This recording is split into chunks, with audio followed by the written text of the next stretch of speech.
Welcome to The Vibe, covering new trends in fashion and culture in China and around the world every day, Monday through Friday. With the economy still trying to recover from the pandemic and international conflicts raging in Europe, art might not be the first thing on people's mind. But it has proved again and again during the past 2 years to be one of the most therapeutic forms of consumption and communication. With that in mind, an American artist came to Shanghai 2 years ago. Kicking off on a rocky start, he survived off of design gigs and personal exhibitions at a tiny gallery. Yet little by little, he found creative soil that nourished his talents and has now carved out a distinct place in the city's art scene. Sun Siqi tells us more.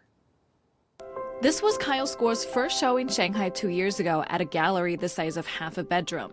8 months later, he had a space at an art showroom in downtown K11 Mall. And this year, he landed a solo show at a luxury hotel in the suburban Watertown Zhujiajiao. His art inspires warmth with characters he calls Pao Pao Ren, or bubble people, a group of creatures that are detached from reality, a bit like himself. Okay, here's my firewood for next winter. All of these people live in the sky, and they grow plants and fruits and, I don't know, their own particular cai. He was perhaps not so different than many artists in the West, living in his imaginary world. The real life of Pao Pao Ren in there. Hence, his partnership with his local agent Yao Yongmei proved essential. Score started in Shanghai as an illustrator and worked gigs here and there. And as long as money is involved, doing business is no different than anywhere else. He met sponsors or others who needed things designed at art events he went to. They invited him to make something and no contract was signed. He worked hard for it, and then nothing followed from there. He didn't get paid either. And now Yao deals with these specifics, helping him in all dealings with locals, including finding the next studio. They met in 2020 and slowly worked more closely, which led to more shows and paraphernalia sales that turn out as lucrative as selling art itself. I would never tell him when a place turned him down. An artist is sensitive, and he can start doubting himself. Another difficult thing is picking jobs that suit him. The portfolio he sends in needs to be different for different jobs to increase his likelihood of getting the job. One major group of buyers for his art is urban women. Many buyers appreciate the soft colors and the children's book style.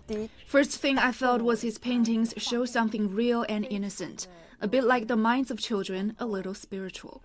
In Shanghai, many expat artists work side jobs, just like in New York and Los Angeles.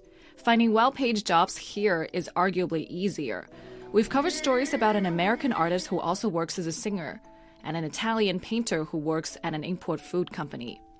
In terms of both art and side jobs, the market is not yet fully developed, so one can argue the environment is friendlier than in some developed Western cities. I know far too many young artists who just simply give up or have long given up because they couldn't do it.